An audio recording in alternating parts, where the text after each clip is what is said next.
Om Shanti. Om Shanti. Om Shanti.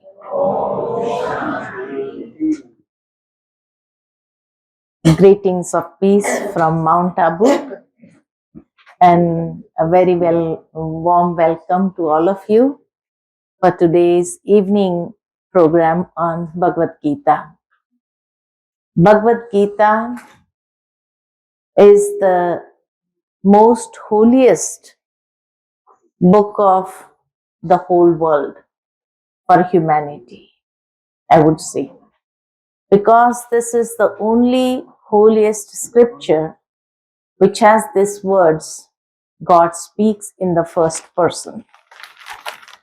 Rest of all the scriptures are the versions of some divine beings or some holy people, but they are not the versions of God. And therefore, I would say Bhagavad Gita is the song of the divine for the entire humanity. Nowhere in the whole text there is this word Hindu. So it is not just for Hindus, it is for the entire world, for all the children. And therefore many souls around the world tried to understand Bhagavad Gita in the sense that what is the message of God for all of us, so that we are able to put that into practical life, practice, and make our lives also divine. Another thing, Bhagavad Gita is also known as the mother, Gita Mata, as it is said. Why is it called the mother?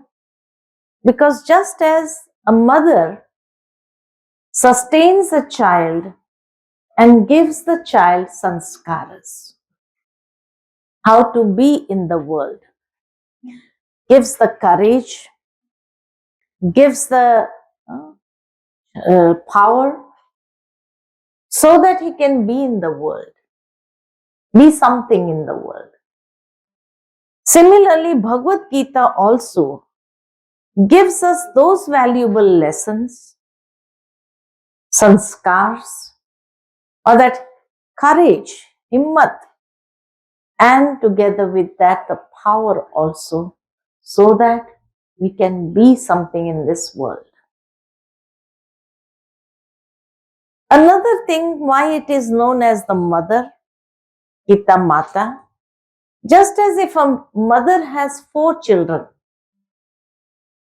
each child is different, but some or the other personality trait the child would always inherit from the mother and is seen in the personality. Similarly, we find that all the religions of the world are like the children of Bhagavad Gita, Gita Mata. And therefore, each religion has taken up something or the other in them or in that religion as inculcation from the Bhagavad Gita. The war of Mahabharata and the message of Bhagavad Gita, the teachings of Bhagavad Gita, the fight between the Pandavas and Kauravas is also shown in Bible as the holy war between the angels and the Satans. It is also mentioned in the holy book of Quran as jihad, which is a war of righteousness upon unrighteousness. Similarly, it is said that Bhagavad Gita is divided into 3 parts. The first part is known as Jnana Yoga, the yoga of knowledge, The second part is known as Karma Yoga, the yoga of action. And the third part is known as Bhakti Yoga, the yoga of devotion. So, if we say in the Buddha religion, the Buddha religion has taken up Karma Yoga from Bhagavad Gita, that karma is dharma. When a person does righteous action, he is following the path of dharma. He is following the path of religion. That is why there is no idol worshipping in the Buddhist religion. But they pay a lot of attention on doing righteous karma in their lives. So they have taken the karma part, some have taken the knowledge part, and some have taken the bhakti part. So all the religions of the world has taken something or the other from Bhagavad Gita and made it as their personality trait, or that follows as teachings in the Bhagavad Gita, according to the Bhagavad Gita. That is why Bhagavad Gita is said to be the mother of all the religions. Another thing that Bhagavad Gita teaches us is the art of living. How to lead a beautiful life. That skill is taught by God to Arjuna, who is just an instrument, who is the one who symbolizes the common man of today. So Bhagavad Gita's teachings of how to lead a beautiful life, being in this world, although there are so many challenges, although there are so many problems, but how should we lead our life and still be powerful from within? That is Bhagavad Gita's message for every child in the world. So I would say that Bhagavad Gita, in terms of pure spiritual knowledge, the Bhagavad Gita is incomparable. Its intrinsic beauty is that its knowledge applies to all the human beings and does not postulate any sectarian ideology or secular view. It is approachable from the sanctified realms of all religions and is glorified as the epitome of all spiritual teachings by the Supreme. Now, if we just go into the history of Bhagavad Gita, how did Bhagavad Gita come to us? When God had given this knowledge to Arjuna, then how did it come to us? Then it is said that in Bharat, there are many holy sages who had taken birth from time to time. And similarly, there was one holy sage named as Vyas. And it is said that when Vyas used to sit in meditation, he used to go into a transcendental stage. And in that transcendental stage, he used to have beautiful visions. So once when he was sitting in Samadhi and he went into that transcendental stage, he got the message of Bhagavad Gita. And he thought this is the most valuable knowledge, the most valuable message that I've received. And maybe God is trying to make me an instrument to pass it out through ages to come so that people may know the art of living, understand this skill.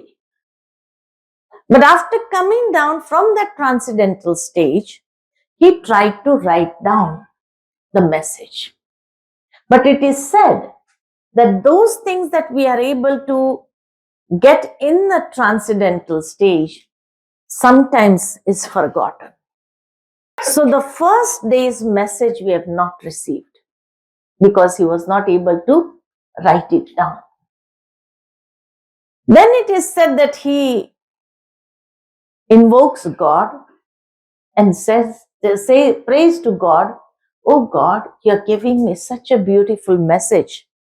But if I'm not able to pass it down to human beings, then what is the use of it? So it is better you give me someone who can write it down so that whatever I will see, I'll be speaking in the transcendental stage. And if I get anything in return, then I can pass it on to the humanity."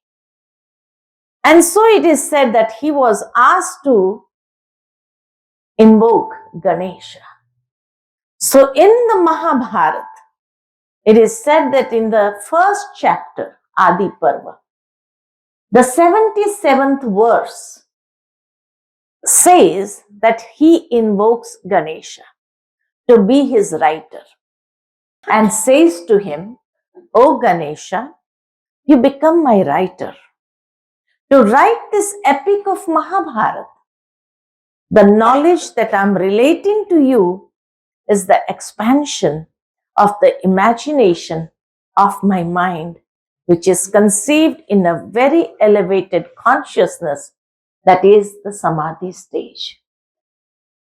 Now, when he said that this is the expansion of the imagination of my own mind, what does he mean actually? I'll just give you an example. Supposing there are some children and I want to tell the children, give them the knowledge that speak the truth, don't speak lies. This is the only knowledge, the wisdom that I want to give them. But every day morning, if I would get up and give these instructions to the children, speak the truth, don't speak lies, they may not be able to conceive it. And they would never understand the depth of what's the meaning of speaking the truth, what is the value of speaking the truth. But if from the imagination of my own mind, I create a story where there are two characters, one is a person who speaks the truth and another is a person who speaks lies. And then on the basis of this story, I'm trying to teach them that speaking lies is very easy, nothing difficult. But whenever a person speaks truth, then there are so many challenges that he has to face, he has to go through. But ultimately, falsehood defeats and truth wins. Now, after telling them this story, they may be able to understand the value of speaking the truth, right?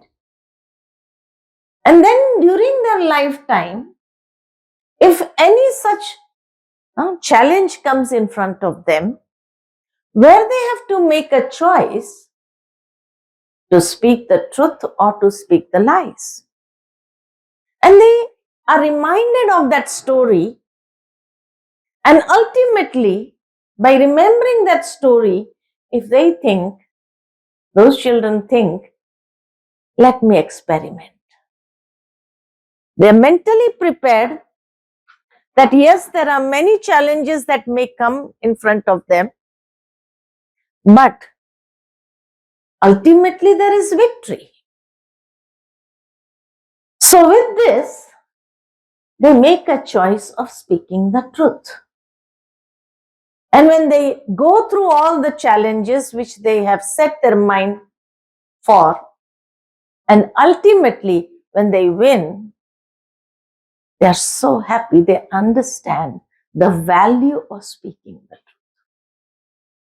The same thing, Bhagavad Gita in itself is so deep that if a person would just get up and start giving the knowledge, maybe it is not conceived by human minds because the depth is so much. Therefore, Maharshi Vyas says, let me put it in a form of a story, so that people in the coming years are able to understand the depth of this knowledge of Bhagavad Gita. So he put it in a form of a story of Mahabharata, where he has shown the Pandavas and the Kauravas. So that knowledge which he had conceived in the very elevated consciousness, that is the Samadhi stage, but he put that whole story in a form of a story, so that human beings can relate it to their own life, to the challenges they are going through, and whatever may come up, they are ready to face that. And by the application of the knowledge of Bhagavad Gita, they are able to win every battle of life. So it is shown that these are the 5 Pandavas and the Kauravas, which were 105 Pandavas. Whenever we see in the world there is a percentage that has to be taken out, calculated, percentage is always calculated on 100. So if we take the whole world as 100%, how many Pandavas, good people in this world? Only 5%. So it's the ratio of the whole world, of the evils that are prevailing in the world, but there is 5% who are the symbol of goodness also.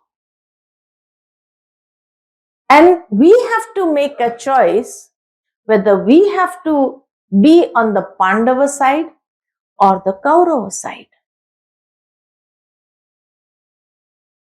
Beautifully described the character and the personality traits of both,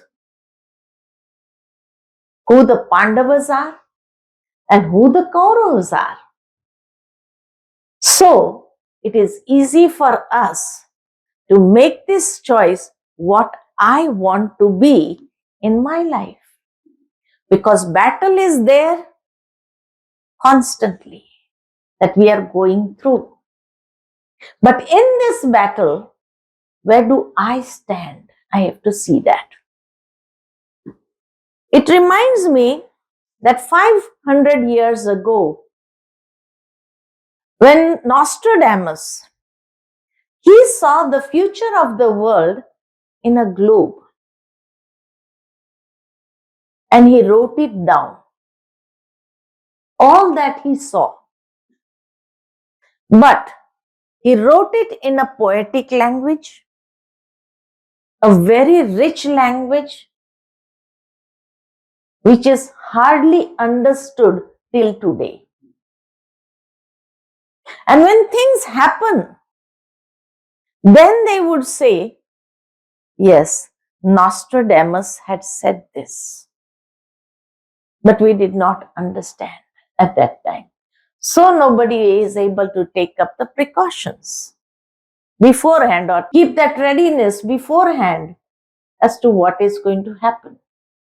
Because it is said in a very rich poetic language. But the rishis and munis of India, they had such power. 5,000 years ago, they saw the present time. Nostradamus saw the present time 500 years ago. But the sages of India saw the present time 5,000 years ago. And they have written everything in form of the scripture, Bhagavad Gita or the Mahabharata. But the only thing is that we human beings did not understand that this was something for us. So we were never able to personalize it. We thought it was for Arjuna. And Arjuna was one amongst the 5 Pandavas. He had to go through so many challenges. So God was advising him. So nowhere we are able to connect it with our own lives. And this is why after possessing such a beautiful wisdom, we are not able to take the benefit of that wisdom in our own lives. Because we have never ever tried to personalize that knowledge of Bhagavad Gita in the present time. But Maharshi Vedavyasa was such an intelligent person that when he wrote this Bhagavad Gita, he made it in such a way that he was able to give the salvation for different levels of the society. We see that it is a salvation for the state of mind for all souls. Arjuna is an individual. So when an individual goes through so many challenges and problems, how can we get the solution? So solution for people's state of mind is also given. There is a salvation for the state of affairs in the families. Pandavas and Kauravas were the members of one family. What is going on in today's family? The same thing is described in Mahabharata, and the application of Bhagavad Gita wisdom for family. Similarly, there is salvation for the state of affairs in the society at large. What the condition of the society is, the same condition is picturized during Mahabharata, and how society at large will be, that is also shown. There is salvation for the state of affairs at the level of a nation, and the salvation for the state of affairs in the whole world. So at all these various levels, from the individual to the world, what we call as from the micro to the macro level, the salvation at all levels is given in Bhagavad Gita itself. How? In everyone's life, there comes a time of ultimate challenge. When life seems unfair, every resources is over, faith, values, patience, compassion, persistence is pushed to the limits. And some people overcome the challenges of life and lead their lives in a worthwhile way, while others destroy themselves in the conflicts of life. They are not able to face, they have no power, no strength, no courage. So they commit suicide, end up their lives. So Arjuna is just a symbol of the mind of a person in today's world. How many things we are all going through. And when all our values are pushed to the limits, every resource is over. What to do? That is the knowledge or the wisdom that is imparted by God to Arjuna. So at this time, we are all Arjunas who are seeking for that wisdom and how to apply it in our own life. So Bhagavad Gita, I would say, is like a manual for human beings to lead in this world. Where there are problems, there are conflicts, everyone is fighting. Arjuna had to fight so many battles. But in today's world, every human being is constantly struggling. Is there anyone who would say, I have no struggle in my life? Everyone is struggling. Everyone is fighting. Either with the self, we are fighting with our own self. Either we are fighting with others. Either we are fighting with situations. Either we are fighting with circumstances. Who is not battling? Who would say, my life is so smooth, I don't have any conflicts in my life with anyone? Is there anyone? And Arjuna had also fought so many battles. But at the time of Mahabharata, he said to God, he laid down his weapons and said to God, I don't want to fight anymore. Similarly, in today's world, people have been battling since maybe the youth stage, since they started understanding the world. They have fought so many battles in their life. But a time comes in their life also when they try to give up and say to God, or in their prayers they would say, oh God, I cannot go on any further.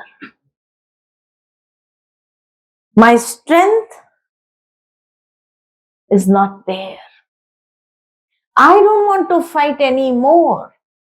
This is what human beings also say. The same state of mind of Arjuna is the state of mind of people in today's world. So the salvation for that is also given in Bhagavad Gita. In the families whose third eye of wisdom is closed due to attachment in the children, they are not willing to spare even an inch of land. If we see in families, what are the fights on? Huh? The conflict is on property. Property, my share, our rights. This is what the fight is on. The Pandavas also asked the Kauravas, can you give us 5 villages where we live in peace? We do not want anything more than that. You can take up the kingdom, you can take up everything. Just give us 5 villages. And what did Duryodhana say? So beautifully, Maharshi Vedavyas has picturized the present mentality of the world, of the individual, in the families. That when they are asking for 5 villages, Duryodhana says, I will not even give you a pinpoint of a needle. You can do whatever you want to.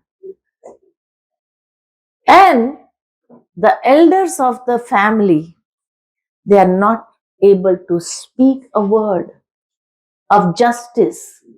They cannot give justice to the Pandavas. So this is what is happening in family lives. One brother is trying to ask for his share. I am in need of money. Can you give me my share? So that I can do whatever I want to in my life. And the other brothers would say, why? What for? There is no need, etc., etc. Or they are not willing to give his share also. Because they know they are not going to go into the court, or maybe even if they go to the court, they won't get anything. It will take years and years and years till they get a judgment. Until then, everything will be over. Yeah. So, that means they are not willing to accept them and give them happiness. And they are so egoistic. The Kauravas are the embodiment of ego, that they will never give up feelings of distaste, anger, and revenge, even if the entire community has to destroy. So the salvation, the wisdom for family lives is also given in Bhagavad Gita. In the society, there are characters like Shakuni. Shakuni did not stay in his kingdom, but he stayed at his sister's kingdom, and he was creating all the problems. Isn't it?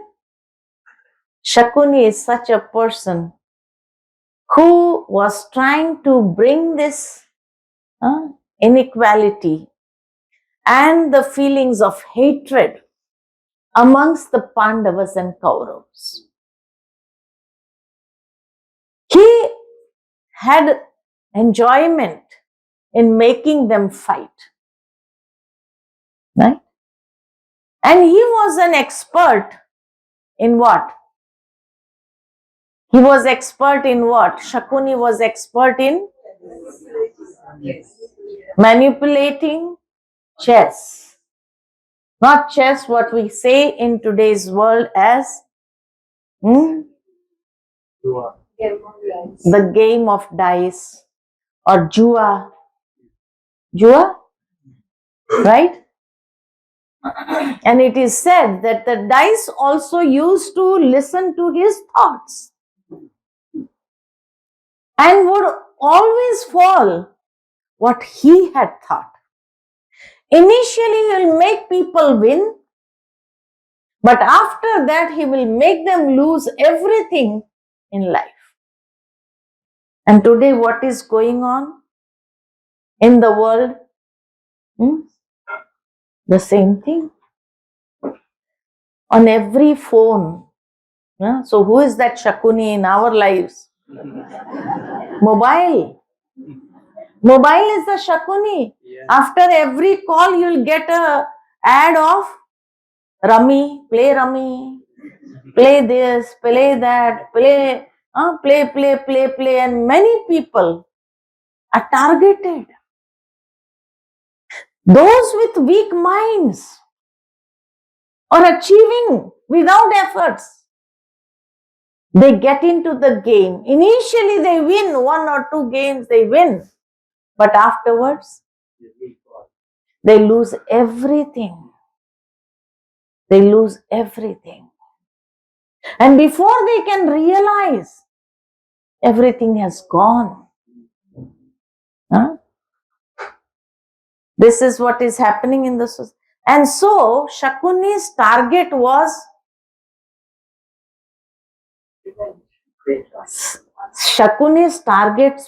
youth. Old people, they are not much interested into going into those ads also. Yeah, maybe in the West. Because we can see in Macau how many people are going, old people also going to play jua. isn't it? But Shakuni's target was specially for the youth. His target was not his sister. His target was not brother-in-law. His target was the 100 Kauravas, the youth. It is said first Duryodhana's name was Shuyodhan. Who made him into Duryodhan? And Duryodhana, the word literally means the one who wastes all his resources for negative purposes. है ना? धन का दुरुपयोग करना, wasting the wealth, not the physical wealth only, but all the resources, bauddhic wealth, and the wealth of intellect, the wealth of thoughts, the wealth of character, the wealth of good feelings. This is human resources that we all have. This is something we own. But all that wealth was misused by the instructions of Shakuni. And they used to blindly follow without differentiating what is dharma, what is adharma, being dutiful and undutiful, good or bad. They do not have the eyes to discriminate between justice and injustice. So this is what the society is in the present time. So the wisdom for that also is given in Bhagavad Gita. Similarly, Dhritarashtra. Rashtra means nation, isn't it? Rashtra means nation. Dhritarashtra